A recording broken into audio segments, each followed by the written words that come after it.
प्यारे बच्चों, अभी हमने देखा एक्सरसाइज 3.3 का क्वेश्चन नंबर 1 और 1 में भी सेकंड क्वेश्चन। ठीक है, तो थर्ड क्वेश्चन आप कर लेंगे। थर्ड क्वेश्चन मैं नहीं करा रहा हूँ, वैसे भी थर्ड क्वेश्चन में आंसर निकलेगा नहीं, क्योंकि जो देखिए थोड़ा सा समझिए थर्ड क्वेश्चन को। Actually third 3x minus Y equal to 3 and 9x minus 3y equal to 9। अब देखिए, अगर आप इस क्वेश्चन को सब्स्टिट्यूशन मेथड से सॉल्व करने की कोशिश करेंगे then definitely you will not get the any value of x and y। आपको कोई वैल्यू मिलेगी नहीं। क्यों नहीं मिलेगी? उसके पीछे कंडीशन है। कंडीशन ये है कि हम केवल उन्हीं इक्वेशंस का आंसर निकाल सकते हैं प्यारे बच्चों जिनका यूनिक सोल्यूशन होता है। यानी थोड़ा सा इस क्वेश्चन को करने से पहले आपको मैं 3 कंडीशन बता रहा हूँ, उसको ध्यान से देखें। Suppose a1x plus b1y plus c1 equal to 0 and a2x plus b2y plus c2 equal to 0। These are the standard form of linear equation in 2 variables. अब देखिए कंडीशन 1, ये जो पेयर ऑफ इक्वेशंस हैं तो both these pair of equation has unique solution। In equations का, इन समीकरणों का एक यूनिक सॉल्यूशन होगा। कब? तो pair of equation has unique solution if. Condition क्या होती है? कंडीशन होती है a1 upon a2 is not equal to b1 upon b2 is not equal to c1 upon c2 and in this condition lines will be intersect.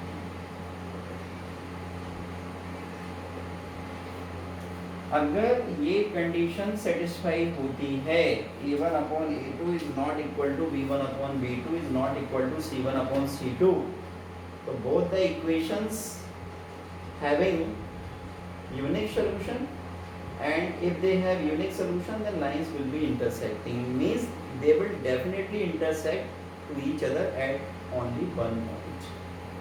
Okay, second condition,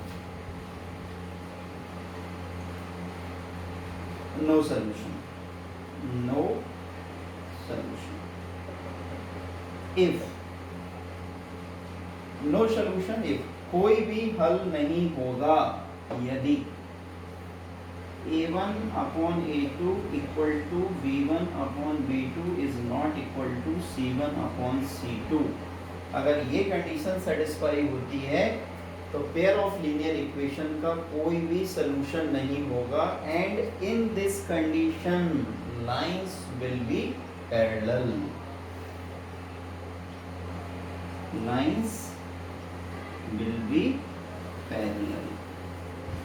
ऐसी condition में दोनों lines parallel होंगी और जब lines parallel होंगी तो उनका solution हो ही नहीं सकता। तीसरी कंडीशन, थर्ड कंडीशन है इनफाइनाइटली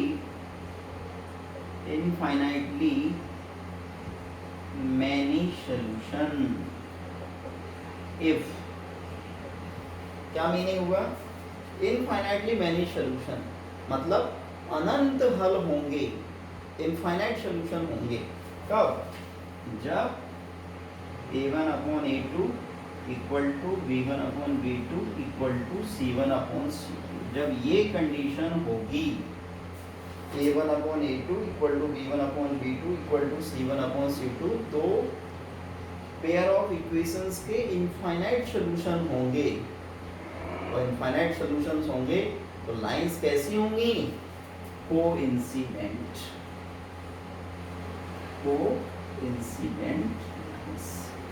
अब कोइंसिडेंट का मतलब समझते हैं?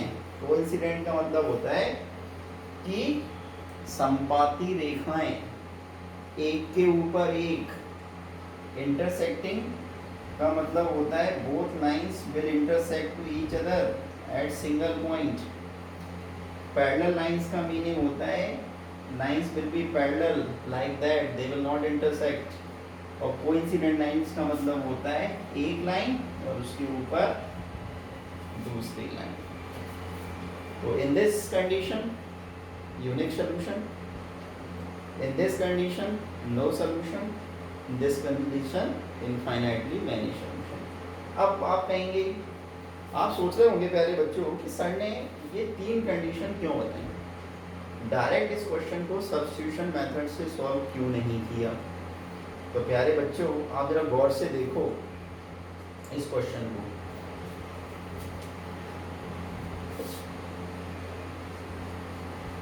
आप इस क्वेश्चन को देखिए और मुझे बताइए क्या हम इसको सब्स्टिट्यूशन मेथड से सॉल्व कर सकते थे। देखिए हम सब्स्टिट्यूशन मेथड से केवल उन्हीं इक्वेशन को सॉल्व कर सकते हैं जिनके यूनिक सॉल्यूशन। देखें अब आप इसको देखो कैसे यूनिक सॉल्यूशन होंगे। तो देखो यहाँ पर a1 equal to 3, b1 equal to -1, c1 equal to, अगर हम 3 को इधर लेके आए तो -3 इक्वल टू 0, 9 को इधर लेके आए तो -9 इक्वल टू, तो c1 इक्वल टू -3। इसको देखो a2 equal to 9, b2 equal to -3 and c2 equal to -9। अब आप रेशो निकालो a1 अपॉन a2, 3/9, 3 1 जा 3, 3 3 जा 9, 1/3, b1 upon b2 -1 upon -3, minus से minus cancel out, 1 upon 3 and c1 upon c2 यानी -3 अपॉन -9, माइनस से माइनस कैंसिल, 3 1 जा 3, 3 3 जा 9, 1/3।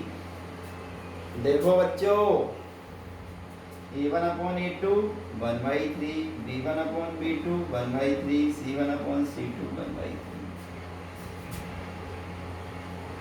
कौन सी कंडीशन आ गई? This condition is a1 upon a2 equal to b1 upon b2 equal to c1 upon c2। किसकी condition है? Infinitely many solution. तो वी कैन राइट कि hence pair of equations has infinite solution। Understood? तो इस condition में जब ये condition follow होती है तो इनमें x और y की जो वैल्यू होती है वो इनफाइनाइट होती है। Okay, so that's why we can't solve this question by substitution